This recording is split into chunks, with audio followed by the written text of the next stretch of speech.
This is the story of the band that conquered the world and never had a hit. Picture Gold Star Studios in Hollywood, 1979.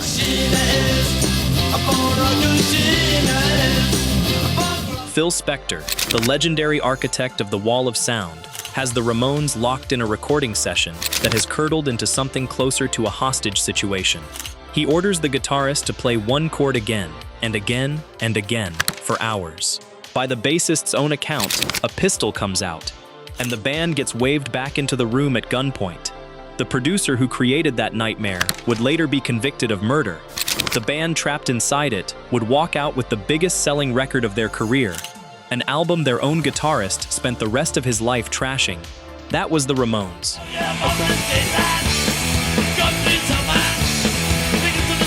Across 22 years, they played 2,263 concerts, released 14 studio albums, and rebuilt rock and roll from the ground up. Yet their highest charting single in America never crawled past number 66. Four men out of Queens who weren't brothers, who didn't all get along, whose two leaders spent most of those years refusing to speak a word to each other. They called themselves brothers. They were nothing of the kind. How they rose, how they fell, and how they changed music for everyone who followed begins in a middle-class neighborhood called Forest Hills. It started there in early 1974, and two of the future members went back much further than the rest. John Cummings and Thomas Erdelyi had played together in a high school garage band from 1965 to 1967, a scrappy little outfit called the Tangerine Puppets. Along the way, they fell in with Douglas Colvin, who had just turned up from Germany, and Jeffrey Hyman, who had been fronting a glam rock band called Sniper. Four misfits in a neighborhood that didn't have much use for them, drifting toward each other the way outsiders tend to. When Cummings and Colvin pulled Hyman in, the band took shape, though it stumbled out of the gate. The original plan had Colvin on guitar and vocals, Cummings also on guitar, Hyman on drums, and a friend named Richie Stern on bass. A few rehearsals exposed the obvious, that Stern couldn't play, so they cut him loose. Colvin slid over to bass while keeping the vocals. Cummings became the only guitarist standing, and not long after, Hyman abandoned the drums for the microphone, while Erdelyi dropped in behind the kit. The pieces finally fell into place, and that's when the disguise went on. Here's where those famous names came from, and it traces back to Douglas Colvin. A die-hard Beatles fan, he'd picked up a piece of trivia that stuck, that Paul McCartney used to check into hotels under the alias Paul Ramone when he wanted to disappear. Colvin grabbed the surname for himself, became Dee Dee Ramone, and the idea of calling the band the Ramones was his too. One by one, the rest put on the same mask.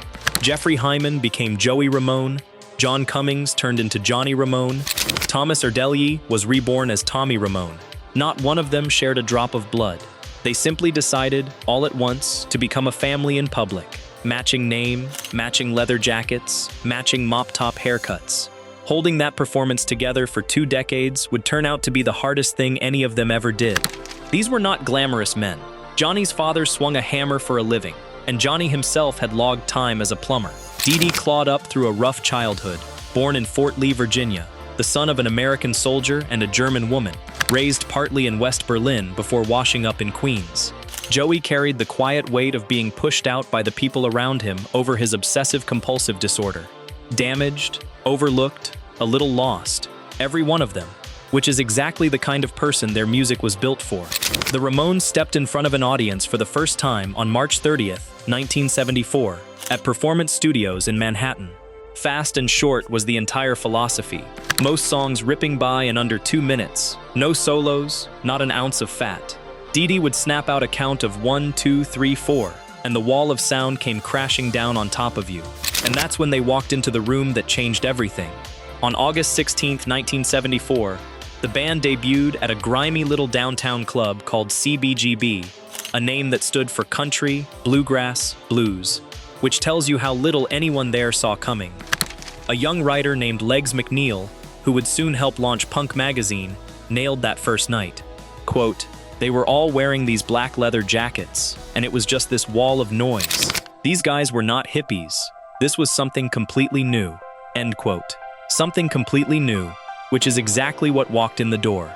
The band became fixtures almost instantly, and by year's end, they had hammered through CBGB 74 times.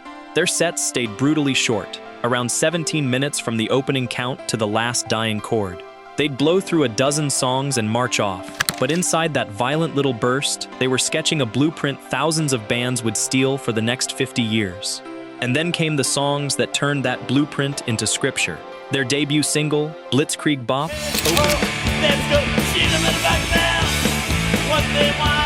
opened with a chant so simple and contagious, it outgrew the band entirely. Hey, ho, let's go. 4 syllables that ended up roared in stadiums all over the world by people who couldn't name a single member of the band that wrote it.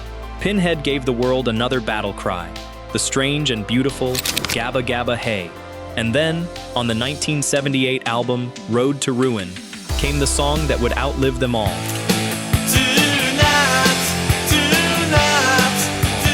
I Wanna Be Sedated, a desperate, hilarious howl about the boredom of life on the road.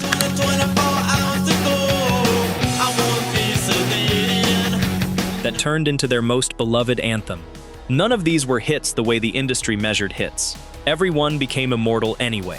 1975 brought a deal with Sire Records, and early the next year they cut their debut album for just over $6,000. Sit with that number. $6,000 built a record that helped birth an entire genre. Released on April 23, 1976, that self-titled album arrived on a date plenty of people now mark as the official birth of punk. It limped to number 111 on the American charts, a faceplant on paper, and yet no chart ever built could measure what it set loose on the world. That summer, on the 4th of July, 1976, the band crossed the Atlantic for their first shows in Britain, and that one trip changed music history. Sitting in those crowds, watching 4 leather-clad nobodies from Queens tear the roof off the place, were the kids who would go on to form the Sex Pistols and the Clash. The British punk explosion that detonated over the next 2 years owed its existence to that visit. The follow-ups came fast. 1977 delivered 2 more albums, Leave Home and Rocket to Russia, and on New Year's Eve,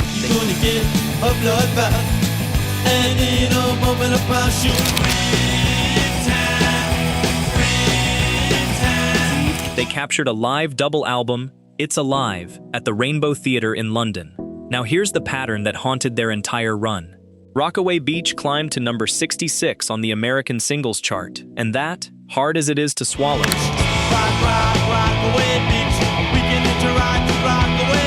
stands as the highest any Ramones single would ever reach in America. Sheena Is a Punk Rocker stalled at number 81. This was a band whose importance and whose chart numbers lived on 2 different planets, and they never closed the gap. The original lineup cracked in 1978, when Tommy Ramone stepped off the drum stool, though he stayed on as a producer. His replacement was a drummer named Mark Bell, who became Marky Ramone. Together, Joey, Johnny, Dee Dee, and Marky would harden into the longest-running lineup the band ever had. The next year, they did something no self-respecting punk band was supposed to touch, which was star in a movie, a Roger Corman picture called Rock and Roll High School.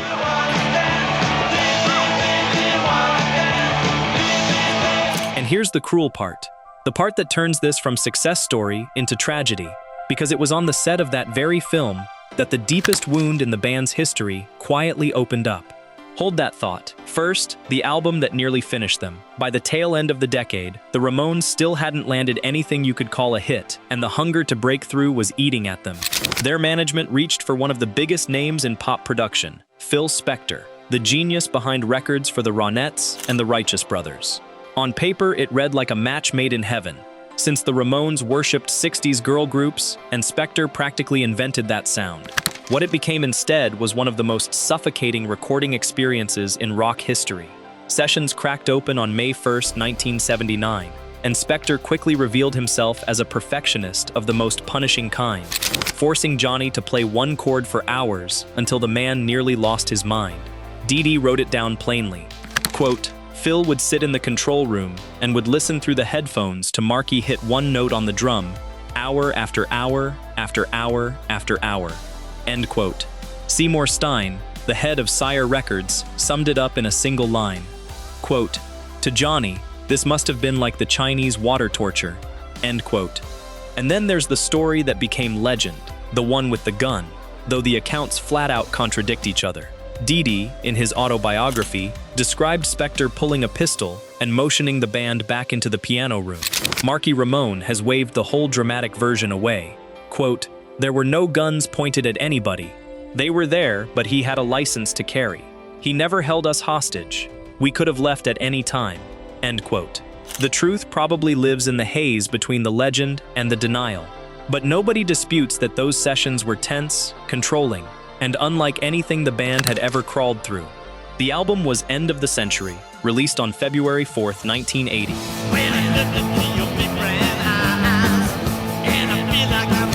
Dragging the cruelest irony of the band's career behind it. It became their highest charting album ever, climbing to number 44 in America and number 14 in the United Kingdom. Their best-selling record by a mile.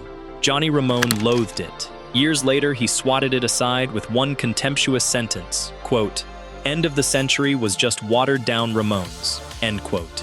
The biggest success of their lives was the one record their own guitarist refused to claim. Now we arrive at the bruised, beating heart of this story. Because the real tragedy of the Ramones was never about the music. It was about two men who stood shoulder to shoulder on a stage, night after night, year after year, and went silent on each other for almost the entire run. Joey and Johnny were the only two who lasted from the first day to the last, and for most of those 22 years, they barely traded a sentence. The van rides passed in cold, total quiet. Two things poisoned the well. The first was politics, with Joey leaning hard left while Johnny planted himself firmly on the right.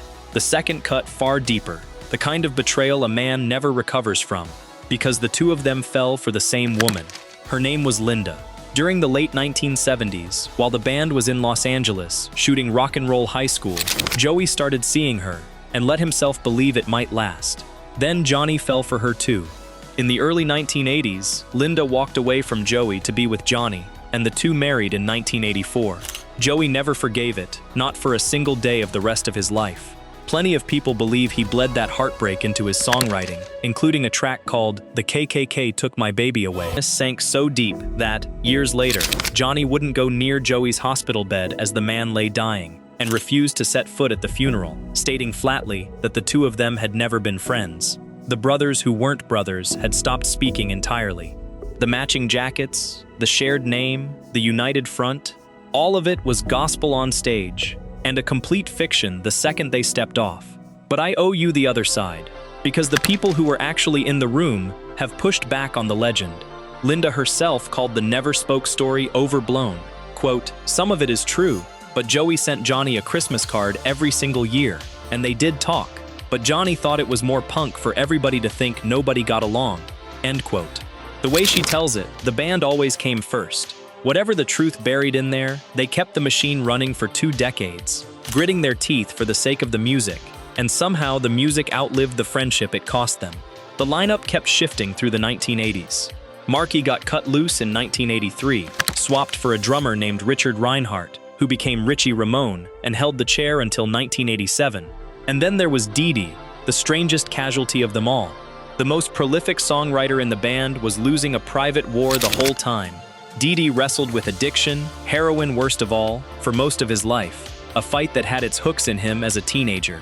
His songwriting came dredged straight up from that darkness. 53rd and 3rd told the story of male prostitution at that exact Manhattan corner.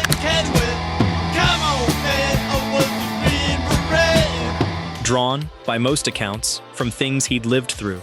Another song, Warthog, he scratched out in rehab. Then in 1989, Dee Dee detonated everyone's expectations and quit to chase a hip-hop career under the name Dee Dee King. The album, standing in the spotlight, didn't just get panned, it got buried. Boom boxes wherever you go. One critic branding it among the worst recordings ever made. Yet even after he walked, he never really left, kept writing songs for the band, and at one point got sprung from jail in exchange for the rights to a few of them. A haunting one. The Ramones kept touring, kept recording, kept stubbornly being the Ramones. Their 14th and final studio album, Adios Amigos, landed on July 18, 1995.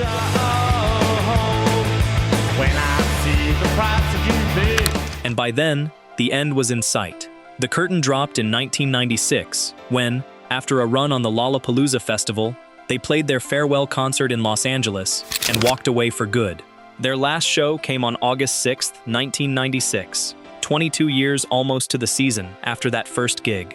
2,263 concerts, touring damn near non-stop, which shakes out to roughly one show every 3 days for more than 2 decades.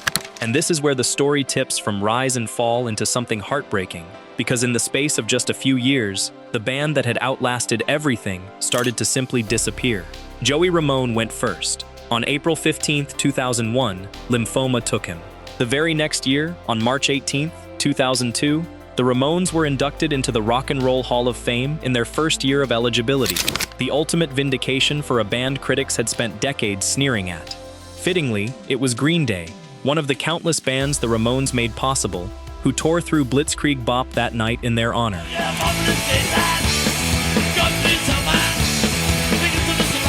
Dee Dee was there too, and in pure, unrepentant fashion, he stepped to the microphone and delivered the line of the night. Quote, "I'd like to congratulate myself and thank myself and give myself a big pat on the back." End quote. Defiant and funny and heartbreaking all at once, knowing what came next. Because just 11 weeks after that induction, Dee Dee Ramone was found dead at his home in Hollywood on June 5, 2002. A heroin overdose, ruled accidental. He had been clean for a long, hard-won stretch, and a single relapse finally dragged him under. 2 years later, on September 15, 2004, Johnny Ramone lost his own fight to prostate cancer. A decade after that, on July 11, 2014, Tommy Ramone, the last original member standing, died of cancer too. The 4 men who once stood shoulder to shoulder on that stage in Queens were every one of them gone. Their story refused to end with them. In 2014, the same year Tommy died, that very first album, scraped together for just over $6,000, finally earned gold certification, decades too late for any of them to raise a glass to it. The recognition they chased their whole lives showed up only after there was no one left to enjoy it. Spin magazine had already crowned them the second greatest band of all time, trailing nobody but the Beatles. And in 2016, a street near Forest Hills High School was renamed the Ramones Way. And here's the thing the charts could never tell you. While the Ramones were busy not selling records, they were quietly rewiring the future of rock and roll. The Sex Pistols and The Clash lit the fuse on British punk because 4 guys from Queens showed them it could be done. The Damned followed, then Green Day, then 1,000 garage bands after them. All built on the same radical, liberating idea the Ramones proved first. That you didn't need virtuoso skill or a fortune in the bank. Just 3 chords, a fast tempo, and the nerve to plug in. They handed rock and roll back to the kids who'd been locked out of it. And that gift kept giving, long after the men who gave it were gone. Even the feud refused to die with them. Control of the band's legacy sits split right down the middle to this day, with Joey's brother, Mickey Lee, and Johnny's widow, Linda, each clutching exactly half of the company that owns the music, burning years and fortunes in lawsuits and arbitration. There's even been a planned biopic with Pete Davidson lined up to play Joey that promptly got tangled in the same legal knot. The 2 families, just like the 2 men before them, have never once found peace. So that's the story. 4 outsiders out of Queens who weren't brothers, who couldn't always stand each other, who never cracked past number 66 on the American singles chart, and who cut their masterpiece of a debut for the price of a beat-up used car. The hits never came. The harmony never came either. Not on the stage and sure as hell not off it. What they had instead was a sound so simple and so savage that almost anyone could pick up a guitar and chase it. And that, in the end, was the entire point. Out of one filthy little club in Lower Manhattan, the Ramones rose, and then they fell, one by one, all of them gone far too soon. But the thing they built, that wall of noise Legs McNeil heard on a summer night in 1974, never came down. It kept echoing outward, through every band that ever counted off 1, 2, 3, 4, and decided that loud, fast, and true was more than enough to change the world. And maybe that's the real legacy of the Ramones. Not the charts they never topped, not the brotherhood they only ever faked, but the door they kicked clean off its hinges for everyone who followed them through it. Hey, ho, let's go. Thanks for watching.